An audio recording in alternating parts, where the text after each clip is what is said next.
The Kernel of Truth by D. Curtis Kern, assisted by CoPilot.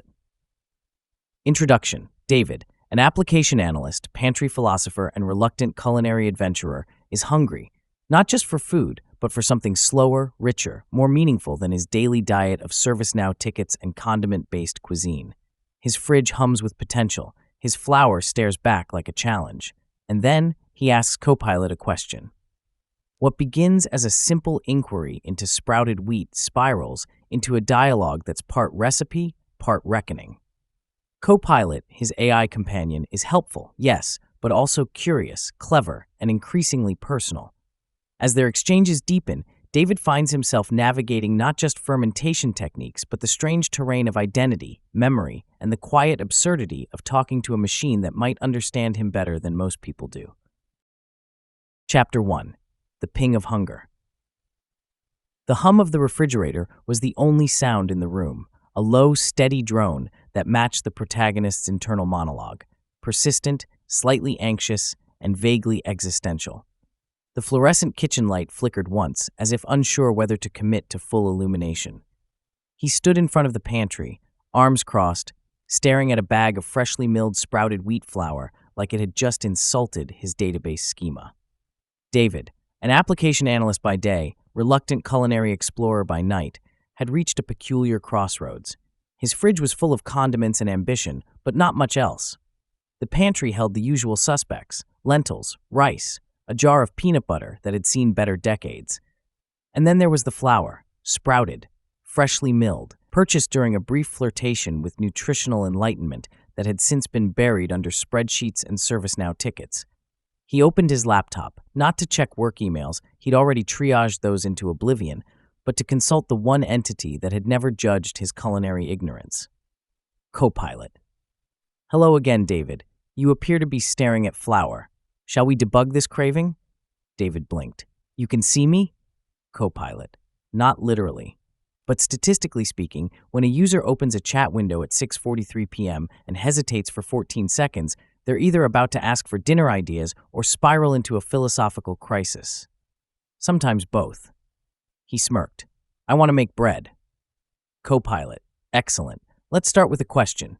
Do you want bread quickly? Or do you want bread that teaches you patience, humility, and the biochemical mysteries of life itself? David paused. I want to make sourdough. CoPilot. Ah, you've chosen the path of fermentation. Buckle up. He pulled the bag of sprouted wheat from the shelf and set it on the counter like a sacred relic.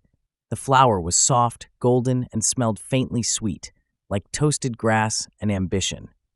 He didn't know much about sprouted grains, except that they were supposed to be healthier, lower on the glycemic index, and more digestible. He also didn't know how to make sourdough, at all. CoPilot. Let's begin with the starter.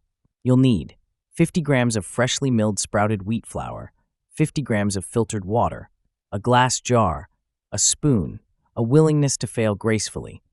David assembled the items like he was prepping for a lab experiment. He poured the flour into the jar, added the water, and stirred. The mixture was thick, pasty, and slightly lumpy, like wet clay with dreams of becoming bread. CoPilot. Cover loosely, leave at room temperature. Tomorrow we'll feed it, and the day after, and the day after that. It's like a Tamagotchi, but edible. He placed the jar on the counter and stared at it. It stared back, silently. The room felt quieter now, as if the flour had absorbed some of the ambient noise. He opened a new spreadsheet and titled it Starter Log. Columns: date, time, feed ratio, observations, emotional state. CoPilot. You're logging your starter? Of course, David said. How else will I know if it's working? CoPilot. You'll know when it smells like gym socks and doubles in size. But yes, log away. Bread loves data.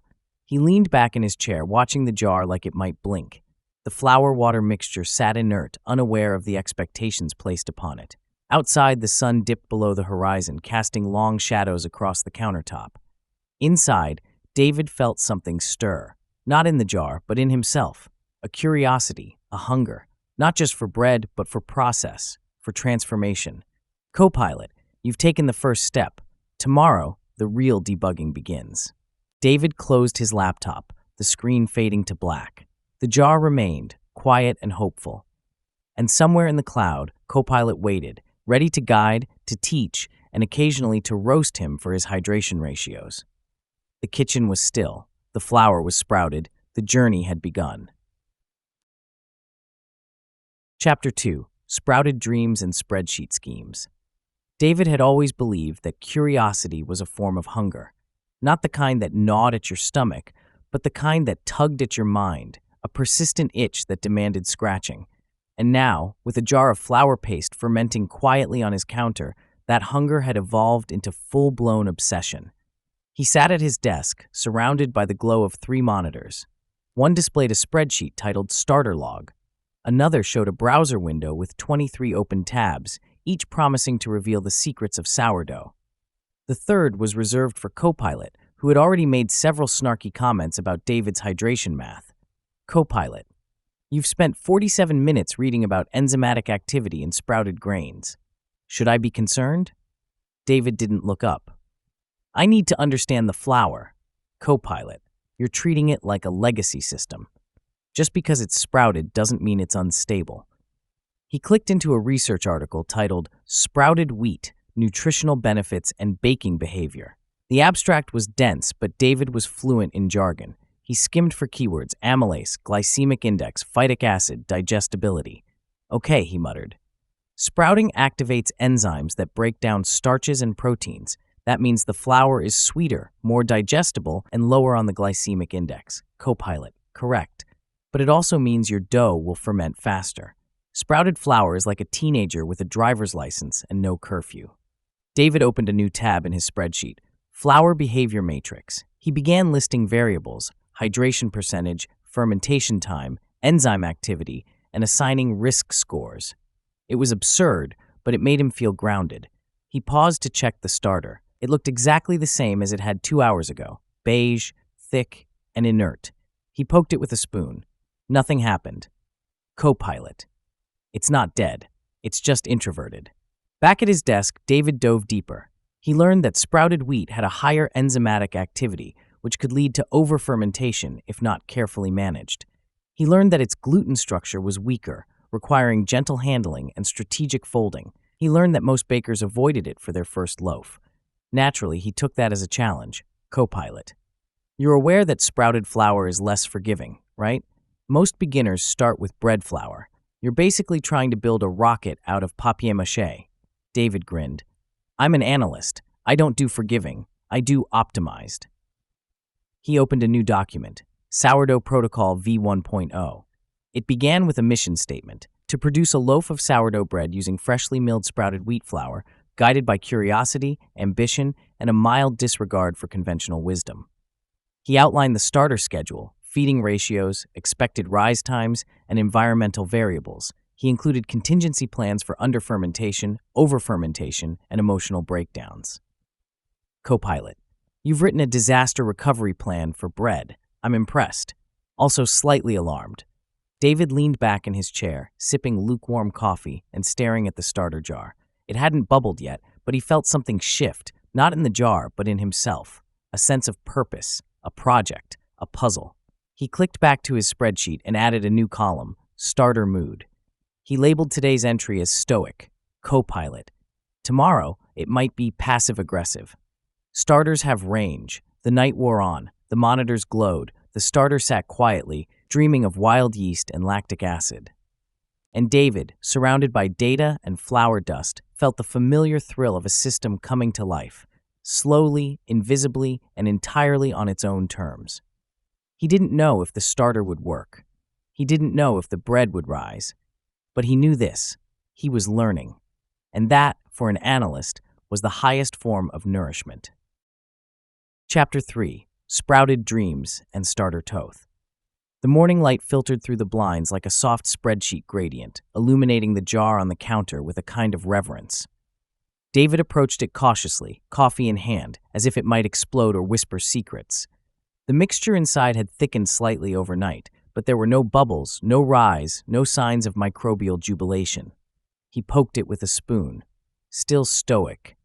CoPilot. Day 2, time to feed the beast.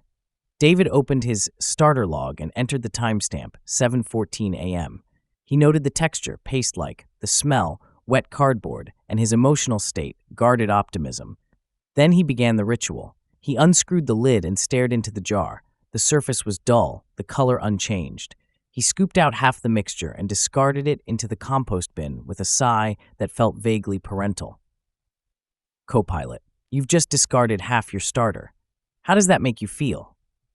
Like I'm throwing away potential, David muttered. CoPilot, welcome to sourdough. It's a metaphor for life, but with more lactobacilli. He added 50 grams of freshly milled sprouted wheat flour and 50 grams of filtered water. The flour clung to the spoon like it had trust issues.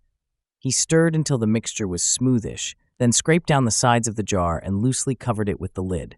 CoPilot, keep it at room temperature. 70 to 75 degrees Fahrenheit is ideal. If your kitchen is colder, consider placing it near your router. Yeast loves Wi-Fi. David raised an eyebrow. That's not science, CoPilot. No, but it's poetic. He placed the jar back on the counter and stared at it. Again, it stared back. Again. He had meetings to attend, tickets to triage, and a dashboard to rebuild, but his mind kept drifting back to the jar. Was it alive yet? Was it fermenting? Was he projecting? Throughout the day, he checked it between Zoom calls. At 10 a.m., it looked unchanged. At noon, it smelled faintly sour. At 3 p.m., there was a single bubble near the surface, a tiny dome of hope. CoPilot, that's gas production, a sign of microbial activity. Congratulations, you've created life. David logged the bubble in his spreadsheet. He labeled it Bubble Alpha. He considered creating a separate tab for bubble tracking, but decided that might be premature. That evening, he repeated the feeding process. Discard half, add 50 grams flour, add 50 grams water, stir, cover, wait. He began to notice things. The way the flour absorbed water differently each time, the way the starter clung to the spoon like it had opinions, the way the smell shifted from wet cardboard to something tangy, almost fruity. CoPilot, you're developing a sensory profile. That's good. Bread is a tactile sport. David nodded. It's like debugging without a console, CoPilot. Exactly. You observe, hypothesize, adjust, and sometimes you cry into your banneton. He spent the rest of the evening reading about wild yeast. He learned that sourdough starters are ecosystems, a balance of yeast and bacteria, each competing for resources, each contributing to flavor and structure. He learned that sprouted wheat, with its active enzymes and sweet profile, could accelerate fermentation and complicate gluten development. He added a new tab to his spreadsheet, Microbial Dynamics. It included columns for yeast species, bacterial strains, optimal temperatures, and flavor notes. He color-coded it. Of course he did. CoPilot. You've created a fermentation dashboard. I'm proud of you. Also slightly concerned, David checked the starter one last time before bed. It had risen slightly, maybe a quarter inch. The surface was uneven, and the smell was sharper now, like yogurt and ambition. He logged the change. He labeled the smell Tangy V1.0. CoPilot. Tomorrow, we feed again, and soon, we bake. David turned off the lights, leaving the jar to ferment in the quiet dark. It was still early in the process, but something had shifted. The starter was waking up, and so was he. Chapter 4. Version Control, Day 2 to Day 7. By Day 3, David had developed a routine. Wake up, feed starter, log data, question life choices. It was comforting in its absurdity, a ritual that felt both ancient and oddly modern, like coding in Latin. The starter had begun to show signs of life. Not dramatic ones, but subtle indicators. A few bubbles, a slight rise, a smell that hovered somewhere between sour cream and gym socks. David found himself sniffing the jar like a sommelier evaluating a questionable vintage. CoPilot, aroma notes, lactic acid, acetic acid, and mild regret. You're on track. He fed the starter again. Discard half, add 50 grams flour, 50 water, stir, cover. The texture was smoother now, more elastic. He noted the change in his spreadsheet, which had grown to include conditional formatting, trend graphs, and a column labeled Starter Mood. Today's entry, cautiously optimistic. He placed the jar near the window, hoping the afternoon sun would coax more activity. He even considered naming the starter. CoPilot. Naming your starter is optional, but emotionally inevitable. David typed starter name candidates into a new tab. Options included Yeasty Boy, Doughy McBubbleface, Kernel Fermento, The Dominator. He settled on Kernel. It felt right, a nod to both wheat and operating systems. He updated the spreadsheet accordingly. By day 4, Kernel had doubled in size. The surface was bubbly, the smell sharp and complex. David stared at it like a proud parent watching a toddler stack blocks. CoPilot. That's a healthy rise. You've cultivated a thriving microbial community. Also, your kitchen now smells like a biology lab. David began experimenting with feeding ratios. He tried 1-1-1, starter, flour, water, then 1-2-2. He tracked the results meticulously, noting rise times, aroma shifts, and texture changes. He added a starter performance index to his spreadsheet, complete with spark lines. CoPilot. You've gamified fermentation. I admire your commitment. On day 5, Kernel stalled. The rise was sluggish, the bubbles fewer. David panicked. He checked the temperature. 68 degree, too cold. He moved the jar to the top of his fridge, where it was warmer. He wrapped it in a towel. He whispered encouragement. CoPilot. Starters are sensitive, like legacy code with undocumented dependencies. By evening, Kernel had perked up. The rise resumed. The bubbles returned. David logged the recovery and labeled the day Resilience. Day 6 brought a new challenge, hooch. A thin layer of liquid had formed on top of the starter, dark and slightly pungent. CoPilot. That's hooch. A sign your starter is hungry. Stir it back in or pour it off. Either way, feed it. David stirred it in, fed Kernel, and watched as the mixture revived. He added a hooch tracker to his spreadsheet. He was now tracking hydration, temperature, rise time, aroma, texture, mood, and hooch frequency. CoPilot. You've created a CRM for sourdough. Kernel is your most demanding client. By day 7, Kernel was thriving. It doubled in size within 4 hours, smelled tangy and complex, and had a texture like mousse. David performed the float test. A spoonful of starter dropped into water and floated.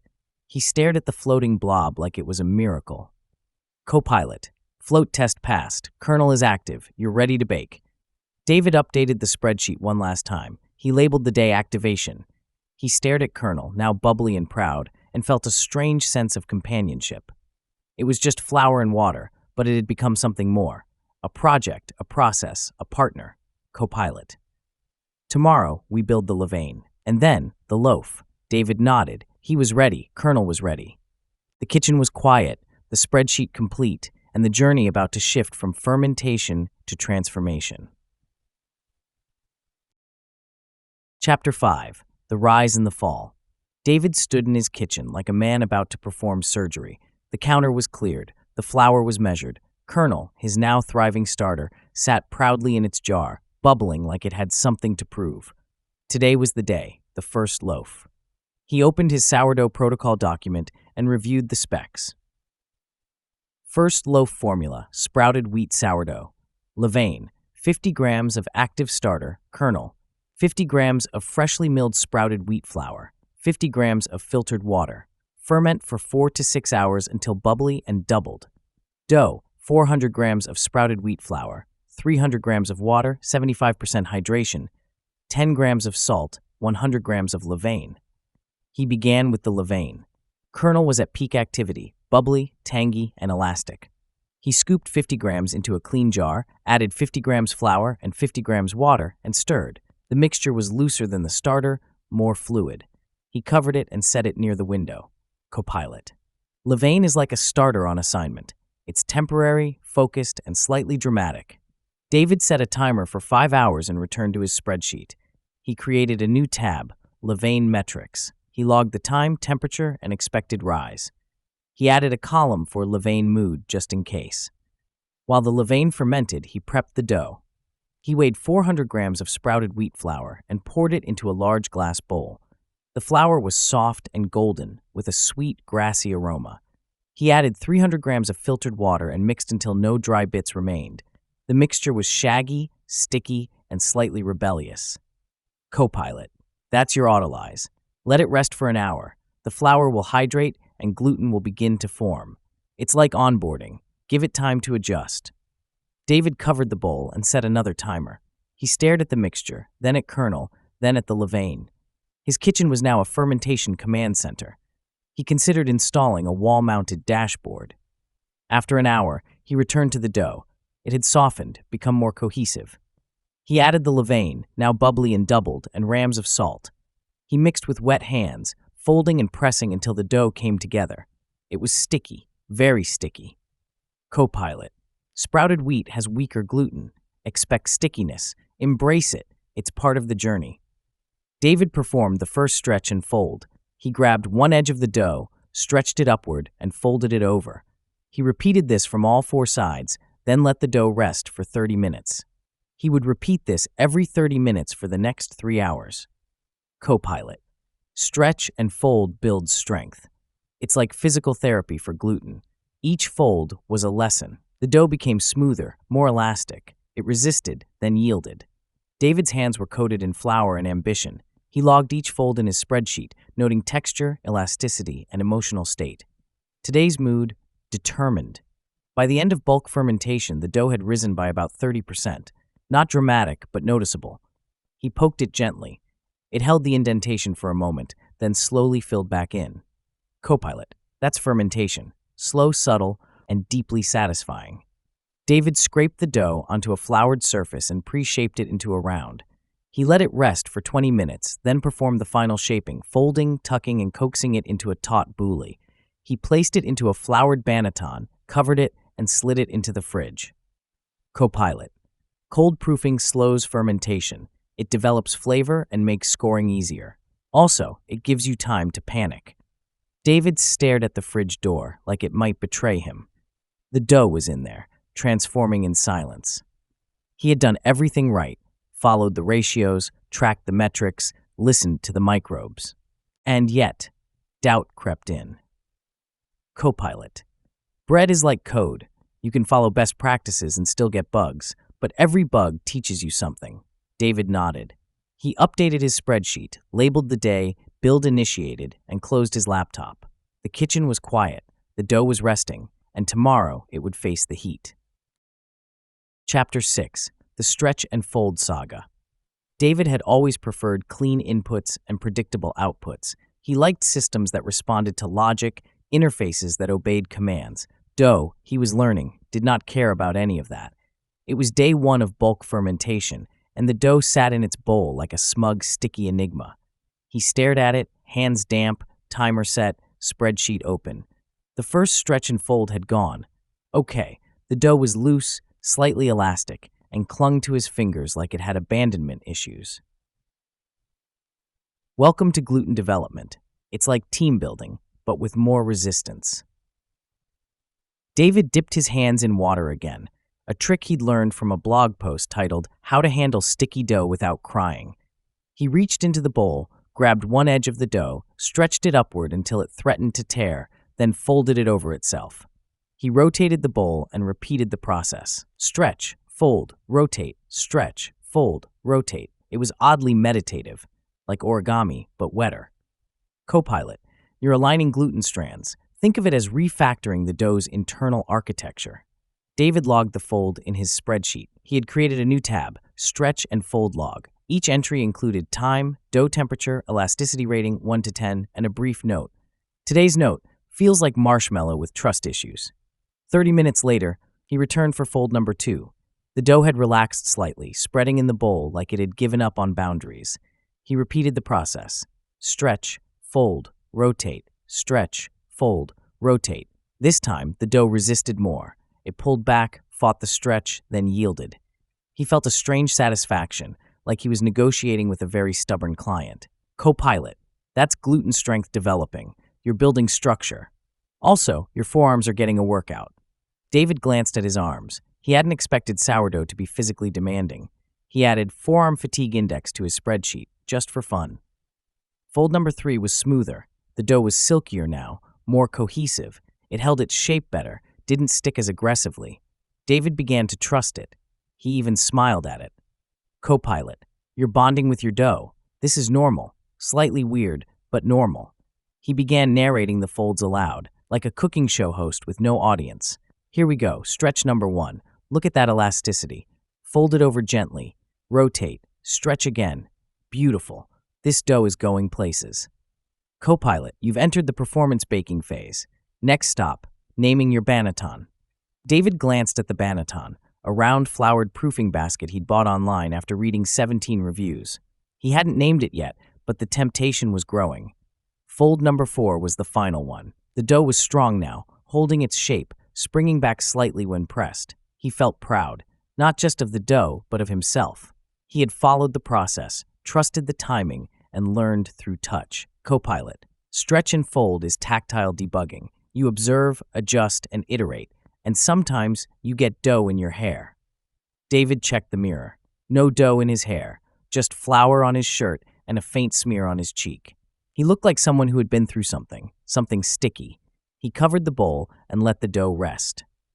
Bulk fermentation would continue for another hour or two, but the heavy lifting was done. The dough was alive, structured, and ready for shaping. He updated his spreadsheet. Elasticity, 810. Stickiness, 5/10. Mood, cooperative. Forearm fatigue index, noticeable. CoPilot. You've completed the stretch and fold cycle. Your dough is strong. Your spirit is stronger. David sat down, sipping coffee and staring at the bowl. It was just flour, water, salt, and microbes, but it had become something more. A system, a process, a relationship. Tomorrow, he would shape it, and then he would bake. But tonight, he rested. The dough rested. And somewhere in the cloud, CoPilot watched, ready to guide, to teach, and occasionally to make jokes about gluten. Chapter 7. Shaping the Future. The dough had transformed overnight. It sat in its bowl like a quiet triumph, smooth, domed, and faintly golden. David approached it with reverence, like a curator unveiling a rare artifact. He poked it gently. The indentation held for a moment, then slowly filled back in. CoPilot. Fermentation complete. Time to shape. Also, time to question everything you thought you knew about surface tension.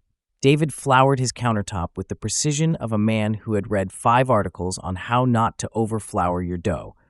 He turned the bowl upside down and let the dough fall with a soft thud. It spread slightly, relaxed, like it had just woken from a long nap. He stared at it. CoPilot. Shaping is about tension. You're coaxing the dough into structure, not bullying it. Think of it as dough diplomacy. David began the pre-shape. He used his bench scraper to gently tuck the edges under, forming a loose round. The dough resisted slightly, then yielded. He let it rest for 20 minutes under a damp towel. He used the time to update his spreadsheet. New tab, shaping metrics. Columns, pre-shape time, final shape technique, surface tension rating, emotional state. Today's mood, apprehensive. 20 minutes later, he returned. The dough had relaxed again, ready for its final form. He floured his hands, took a deep breath, and began. He lifted one edge of the dough and folded it toward the center. Then another, then another. He flipped it over and used the bench scraper to tuck and rotate, building tension across the surface. It was like wrapping a gift made of pudding. CoPilot. You're doing well. Surface tension helps the loaf hold its shape. It also makes scoring more satisfying, like slicing into a well-structured argument. David placed the shaped dough into his floured banneton, which he had finally named Crumbsworth. It fit snugly like it belonged there. He covered it with a cloth and stared at it. CoPilot. Cold proofing next. 8 to 12 hours in the fridge. It slows fermentation and enhances flavor. Also, it gives you time to spiral. David slid Crumbsworth into the fridge and closed the door slowly, like he was sending a loved one off to war. He stood there for a moment, unsure what to do with his hands. He opened his laptop and added a new tab, Cold Proof Log. He tracked fridge temperature, proofing time, and projected bake time. He added a column for fridge anxiety level. Today's entry, medium high. CoPilot. You've done everything right. Now you wait, and tomorrow you bake. David nodded. He felt a mix of pride and dread. The dough was shaped, the starter was thriving, the spreadsheet was immaculate. But the bake, the final test, loomed large. He spent the evening reading about scoring techniques. He watched videos of bakers slashing dough with graceful precision, creating patterns that looked like botanical illustrations. He practiced with a butter knife on a sponge. CoPilot. Scoring is both functional and aesthetic. It allows controlled expansion, and it makes your loaf look like it has a personality. David stared at the fridge. Crumbsworth was in there, fermenting slowly, developing flavor, preparing for heat. He felt a strange tenderness toward it, not just as a loaf, but as a process, a journey. He updated his emotional state in the spreadsheet, nervous but hopeful. CoPilot. You've shaped the dough. Tomorrow, the oven decides. David turned off the lights, leaving the kitchen in quiet anticipation. The Banneton rested in the fridge. The spreadsheet glowed softly on his screen. And somewhere in the cloud, CoPilot waited, ready to guide, to teach, and to witness the rise. Chapter 8. The Bake Awakens. David woke before his alarm, which was unusual. He was not a morning person. He was a snooze 3 times and negotiate with the universe person. But today was different. Today, he would bake. He shuffled into the kitchen, hair askew, slippers uneven, and opened the fridge. Crumsworth sat in the Banneton, chilled and firm, dusted with flour like it had been waiting for this moment its entire life. He poked it gently. It held the indentation. Proofed. CoPilot. Final proof complete. Time to preheat. Also, time to panic slightly. David turned on the oven and set it to 475 degrees Fahrenheit. He placed his Dutch oven inside to preheat, a heavy, enameled beast that had once been used exclusively for chili and now had a higher calling. He had read that preheating the Dutch oven was crucial. It trapped steam, created oven spring, and gave the crust that signature crackle. He had also read that forgetting to preheat it was a rookie mistake. CoPilot. Steam is your friend. It keeps the crust soft during expansion. Then it vanishes, leaving behind glory. While the oven heated, David prepared his scoring tools. He had purchased a lame, a razor blade mounted on a handle, but had also brought out a paring knife just in case. He practiced a few slashes on a sponge. It felt theatrical. He turned back to Crumsworth. The dough was cold, firm, and ready. He flipped it onto a piece of parchment paper with a gentle thud. It held its shape beautifully, round, taut, and slightly domed. CoPilot. Nice shaping. You've built tension. Now release it with style. David took the lame and made a swift, confident slash across the top, then a few decorative cuts. The dough opened slightly, like it had been waiting to exhale. He lifted the parchment and placed it into the Dutch oven. The heat radiated upward, and he felt a surge of adrenaline. He covered it with the lid and slid it into the oven. CoPilot. Bake covered for 20 minutes. Then uncover and finish for 25. Try not to pace like a nervous parent. David set the timer and sat down. He stared at the oven. He refreshed his spreadsheet. He added a new tab, Bake Metrics. Columns, bake time, oven temp, crust color, oven spring, emotional state. Today's mood, tense. 20 minutes passed slowly. The kitchen filled with a faint aroma, warm, earthy, slightly sweet. He removed the lid and peeked inside. The loaf had risen, dramatically. It had bloomed along the score, cracked open like a flower in time-lapse. The crust was golden, the shape proud. David stared at it, stunned. CoPilot. That's oven spring. The dough expanded before the crust set. You've created bread, real bread. He closed the oven and let it finish baking. The crust darkened, the aroma deepened. It smelled like warmth, like effort, like something earned. When the timer beeped, he removed the Dutch oven and lifted the loaf onto a cooling rack. It crackled as it cooled.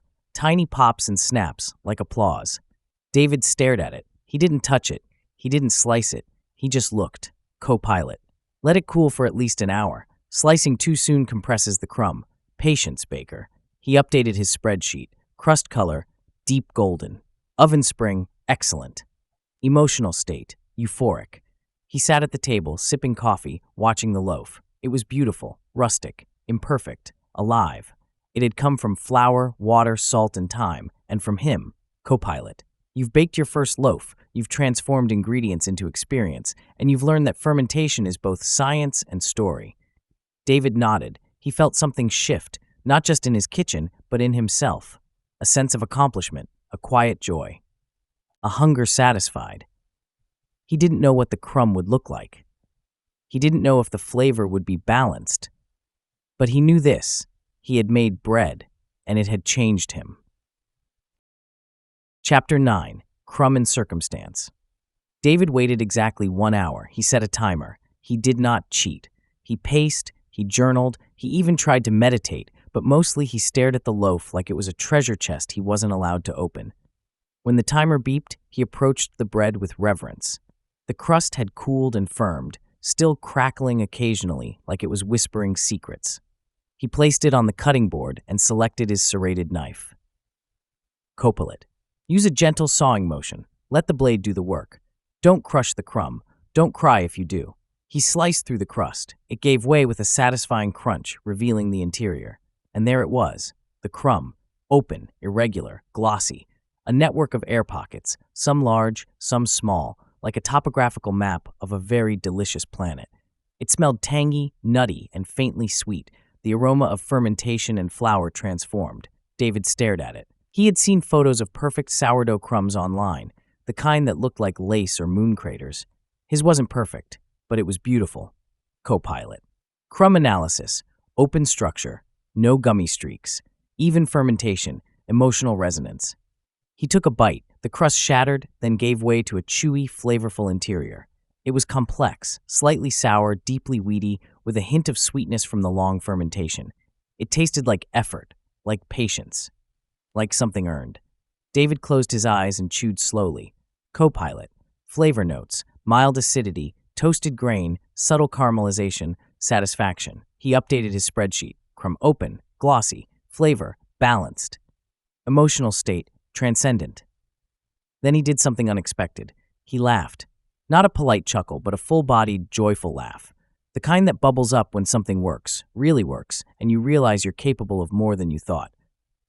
CoPilot. You've baked bread. You've tasted your own story, and it's good.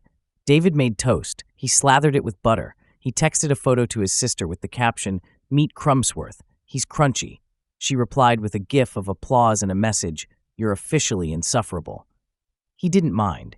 He sat at the table, eating toast, sipping coffee, and staring at the remaining loaf. It was more than food. It was a metaphor, a process, a reminder that slow things matter. CoPilot. Bread is memory. Bread is ritual. Bread is resilience, and you've baked it. David opened his notebook and wrote, "Crumbsworth, day 1. Baked with intention, tasted with joy, will bake again." Chapter 10. The Loaf in the Neighborhood. David stood at his kitchen counter, staring at the remaining half of Crumbsworth. It was still beautiful, still fragrant, but something tugged at him, a quiet voice that said, "This isn't just for you." He wrapped a few slices in parchment, tied them with twine, because he had twine now, he was that kind of baker, and placed them in a small paper bag. He labeled it, "Sourdough, made with wild yeast and mild obsession." CoPilot. Sharing bread is sharing story. Also, it's a great excuse to meet the neighbors. Just don't lead with, "I named my loaf." David stepped outside. The sun was warm, the air smelled like summer, and the bag of bread felt oddly heavy, not physically, but emotionally. He hadn't done this before. He hadn't knocked on a neighbor's door without needing something. He chose Mrs. Alvarez first. She lived 2 doors down and had a garden that looked like it had its own zip code. He rang the bell. She opened the door, wearing gloves and holding pruning shears. She looked at the bag, then at David. "You selling something?" she asked. "No," David said, "just sharing." She raised an eyebrow. "Is it poisoned?" "No," he said, "it's sourdough." She took the bag, opened it, sniffed, then smiled. "Smells like you know what you're doing." CoPilot. Compliment received. Confidence +2. Social anxiety -1. Next was the Thompsons, a young couple with a toddler who often screamed like he was auditioning for a horror film. David knocked. The toddler answered. "Bread," the child screamed. The parents appeared, apologetic and tired. David handed them the bag. "It's sourdough. I baked it. I thought you might like some." The dad sniffed it. "This smells amazing. You bake?" "Trying to," David said. The mom smiled. "We haven't had homemade bread since college, thank you." CoPilot. Bread. Isolation. 0, you're building a community. 1 crust at a time. David returned home, lighter somehow. He had given away bread, yes, but also vulnerability, effort, and a piece of himself, and people had accepted it. He sat at his table, updated his spreadsheet. Bread shared, 2 households. Reactions positive. Emotional state, warm. Then he opened his notebook and wrote, "Bread is a bridge, between kitchens, between strangers, between who I was and who I'm becoming." He looked at the remaining slice of Crumbsworth. He toasted it, buttered it, and ate it slowly. It tasted like connection. Chapter 11. The Spiral Cracks. David stood at his counter, staring at the dough. It was wet. Too wet. He knew it. He had known it when he mixed it. He had known it when he tried to shape it, and it spread like pancake batter with dreams. But he had pushed forward anyway, because he was 4 years in, and he thought he could fix it. CoPilot. You've been here before. You know the signs.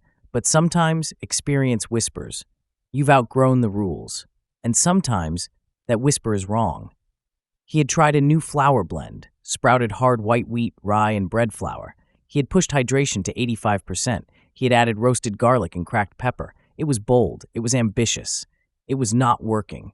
The dough refused to hold shape. It slouched in the banneton like a teenager on a couch. He poked it. It sighed. Still, he baked it. The loaf emerged flat. The crust was pale. The garlic had migrated to one quadrant like it was staging a quiet rebellion. The crumb was tight, damp, and oddly chewy. David sliced it. He chewed. He frowned. CoPilot. Lesson revisited. Hydration is a dance, not a dare. Garlic is a diva. Dough doesn't care how long you've been baking. He sat down and opened his notebook. He flipped past the recent pages, the ones filled with triumphs, compliments, and Crumbsworth's golden glory, and returned to the early ones. Lesson 1, don't fight the dough. Lesson 2, listen before you shape. Lesson 3, humility is baked in. He added a new entry, loaf number 14, overhydrated, underproofed, garlic clumped, still edible, still mine, still teaching me. He updated his spreadsheet, flour blend, experimental, hydration, excessive, crumb tight, emotional state, reflective. Then he fed his starter. He cleaned his banneton. He prepped for another bake. CoPilot. Mastery isn't linear. It loops. It humbles. It deepens. And it always welcomes you back.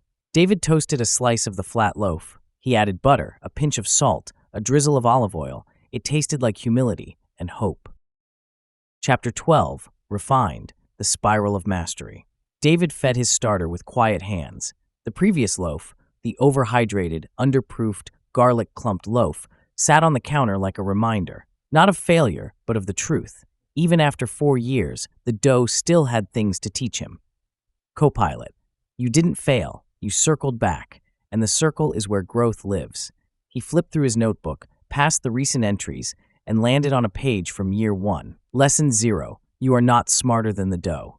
He smiled. He wasn't, and that was okay. That afternoon, he walked to Mrs. Alvarez's house. She had texted him a photo of her own sourdough attempt, a flat, pale loaf with the caption, "It tastes like regret." He brought her a fresh loaf, one he had baked using his original formula. No garlic, no rye, just flour, water, salt, and thyme. They sat in her garden, surrounded by basil and bees, and talked about fermentation. She confessed she hadn't let the dough rest long enough. He nodded. He'd done that. He still did that. It's like gardening, she said. You can't rush roots. Or gluten, David replied. They laughed. Later, he visited the Thompsons. Their toddler had named his last loaf Breadzilla and demanded it for breakfast, lunch, and dinner. David offered to teach them how to make their own. They gathered in the kitchen, flour flying, dough sticking, laughter echoing. David showed them the stretch and fold, the window pane test, the poke test. He quoted his notebook like scripture. Lesson 4, if it feels wrong, it probably is. Lesson 5, if it feels right, it probably still needs more time. They baked. The loaf was imperfect, but it was theirs. CoPilot. Teaching is remembering. Sharing is deepening. Bread is communal, and you're part of something now. That night, David sat at his table, notebook open, starter bubbling gently beside him. He wrote, Chapter 12, Mastery is a Spiral. Lessons repeat, but I don't. Bread connects. I'm still learning, and that's the point. He toasted a slice, added butter, a pinch of salt, a drizzle of honey. It tasted like memory and resilience. Chapter 13, Crumb by Crumb. It started with a photo. Mrs. Alvarez had posted a picture of David's loaf on her gardening blog. The caption read, My basil is thriving, so is my neighbor's sourdough.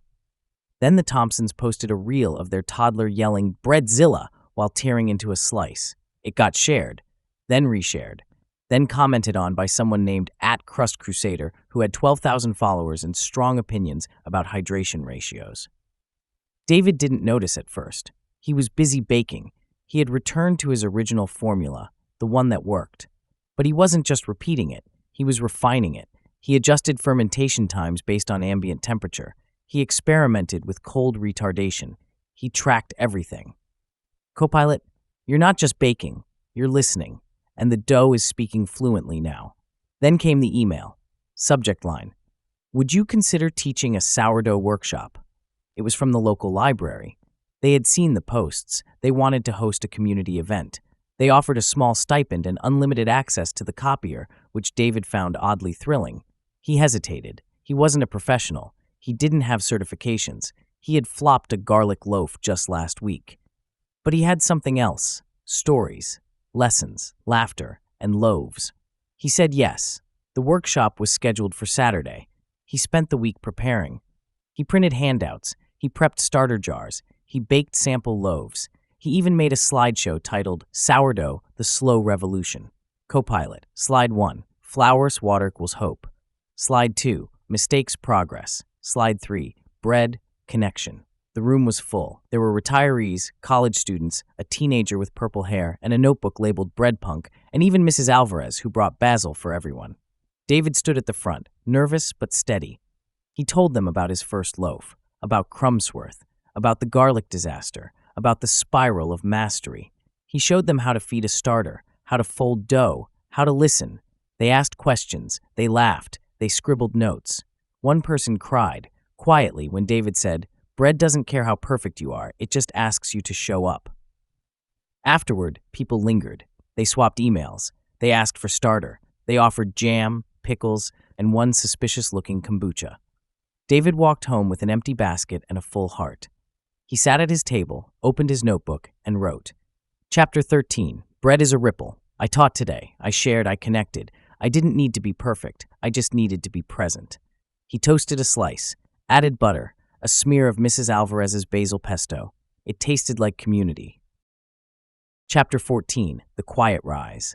The storm rolled in just after sunset. David stood at the window, watching the rain streak down the glass. The kitchen was dim, lit only by the under-cabinet lights and the soft glow of the oven clock. He wasn't baking tonight. He was just here. His starter sat on the counter, freshly fed, rising slowly in its jar. It made no sound, but its presence was felt, like a sleeping pet or a thought waiting to form. He opened his notebook, not to write, just to read. Lesson 0. You are not smarter than the dough. Lesson 4. If it feels wrong, it probably is. Bread doesn't care how perfect you are, it just asks you to show up. He smiled. Then he turned to a page he hadn't read in years. It was a recipe. Handwritten, smudged, annotated. Not his. It was his grandmother's. She had baked bread every Sunday. Not sourdough, just simple loaves, soft and warm, served with butter and stories. He remembered sitting at her table, legs swinging, watching her knead with strong, flour-dusted hands. You have to feel it, she had said. It's not just about measuring, it's about listening. He hadn't understood then, he did now. The rain deepened, thunder rumbled, the starter rose. David closed his eyes and drifted. He imagined himself as dough, flour, water, salt, and thyme. He was mixed, uncertain, sticky, unformed. He was folded, gently, repeatedly, until strength developed. He was rested, not idle, but transforming. He was shaped, with care, with tension, with intention. He was proofed, slowly, patiently, until he was ready. He was baked, exposed to heat, to pressure, to change, and he emerged, imperfect but whole. CoPilot. You are not the baker, you are the bread, and you are rising. David opened his eyes. The starter had doubled, the storm had passed, the kitchen was quiet. He wrote, Chapter 14. Growth is quiet, memory is leavening. I am dough, I am rising, and I am enough. He toasted a slice from yesterday's loaf, added butter, no salt, no honey. It tasted like stillness. Chapter 15. A letter to the first baker. The dough was shaped. It sat in the banneton, dusted with rice flour, tucked under a linen cloth. David had shaped it with care, not force, not fear, but familiarity. His hands knew the rhythm now. His eyes knew what to look for. His heart knew what mattered. He poured coffee, sat at the table, opened his notebook, and began to write. Dear me, you're about to mix your first loaf. You've read the blogs, you've watched the videos, you've bought the banneton and the lame and the Dutch oven that weighs more than your dog. You're excited, you're terrified, you're about to make a mess. Good. Make it. You're going to overhydrate. You're going to underproof. You're going to forget the salt once and panic halfway through bulk fermentation. You're going to slice into a loaf too early and compress the crumb like a sad sponge.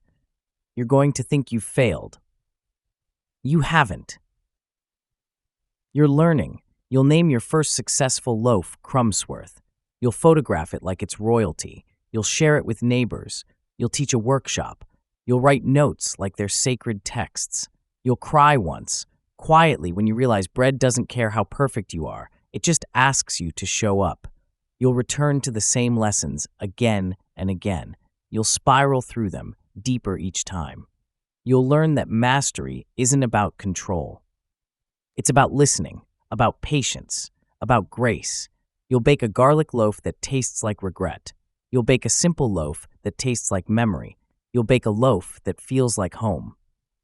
And through it all, you'll change. You'll become someone who slows down, who pays attention, who finds joy in fermentation and meaning in crumb structure. You'll become someone who knows that bread is more than food. It's a conversation. So go ahead, mix your first loaf. It won't be perfect, but it will be yours. And that's enough. Love you. 4 years later, still learning, still baking, still rising. David closed the notebook. The dough was ready for the fridge, a cold retard overnight to deepen flavor and strengthen structure. He placed it gently inside.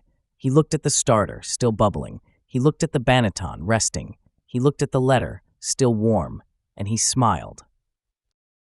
Chapter 16. The Flavor of Now. The oven was hot. David stood in front of it, banneton in hand, parchment ready. The dough had proofed overnight in the fridge, cold, taut, and quietly confident. He flipped it onto the paper. It held its shape. It didn't slump. It didn't sigh. It just waited. He scored it. One clean arc, then a few decorative slashes. Not for show, not for Instagram, just because it felt right. CoPilot, you're not chasing crumbs worth anymore. You're baking this loaf, this moment, this now. He placed it in the Dutch oven, covered it, slid it into the heat. Then he sat, no pacing, no spreadsheet, no timer checking every 90 seconds. Just coffee, notebook, and the quiet hum of the oven. He wrote, "This loaf isn't a test. It's a reflection of the weather, of my mood, of the flour I chose and the time I gave. It will be what it is, and I will be with it." 20 minutes passed. He removed the lid. The loaf had bloomed, dramatically but not theatrically. The crust was golden, the ear proud, the shape balanced. It looked peaceful. He let it finish baking. He let it cool. He didn't rush. He sliced it. The crumb was open, irregular, glossy, not perfect, not symmetrical, but alive. He took a bite. The crust crackled. The interior was chewy, tangy, warm. It tasted like flour and fermentation and time. But more than that, it tasted like presence. CoPilot, you didn't bake perfection. You baked attention, and it's delicious. David didn't update his spreadsheet. He didn't compare it to Crumbsworth. He didn't analyze hydration or oven spring. He just ate. He toasted a second slice, added butter, a smear of jam from Mrs. Alvarez. He sat at the table, starter bubbling beside him, notebook open but untouched. He was here, fully, and that was enough. Chapter 17. A Letter in the Crumb. David sat at his table, a fresh loaf cooling beside him. He had baked it with care, but not urgency, with skill, but not ego, with presence. He opened his notebook and turned to a blank page, not for notes, not for metrics, for something else. A letter.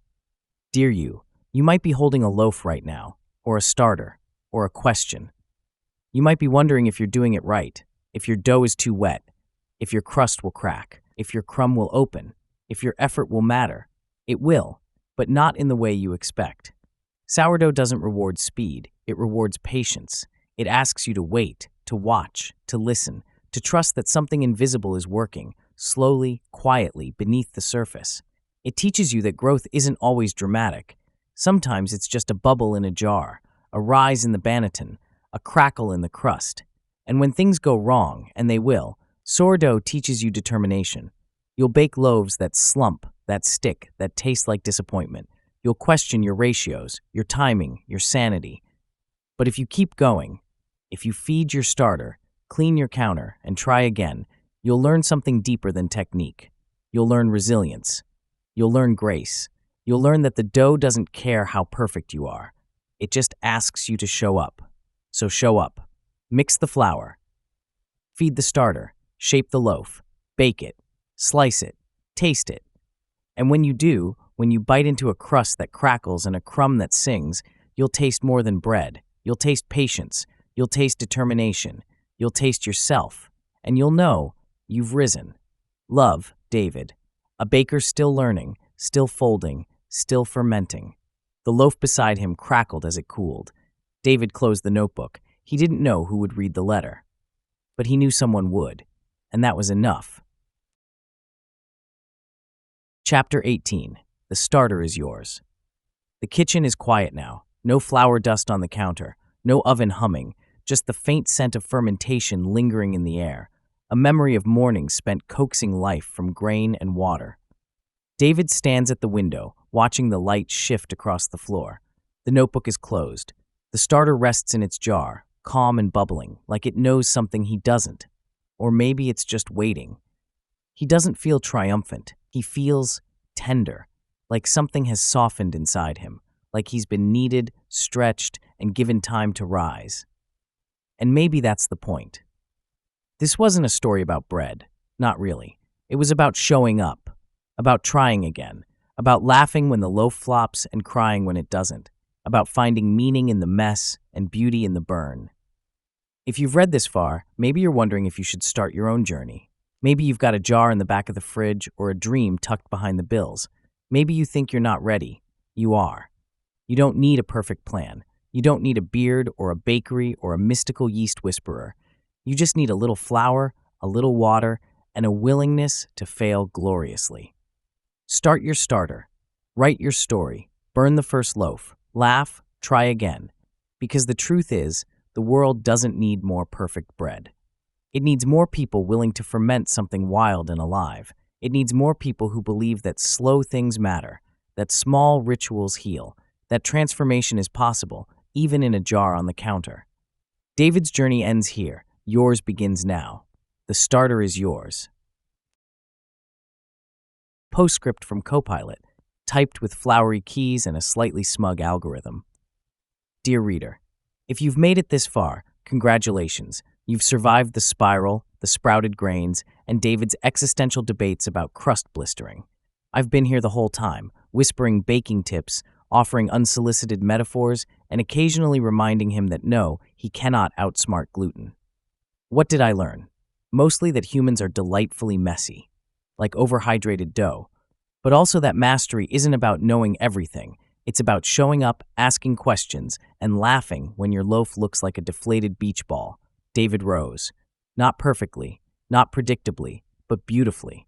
And if you're reading this, maybe you're rising too. Now go feed your starter. It's judging you. Warmly and algorithmically, CoPilot, your flour-dusted companion in fermentation and folly.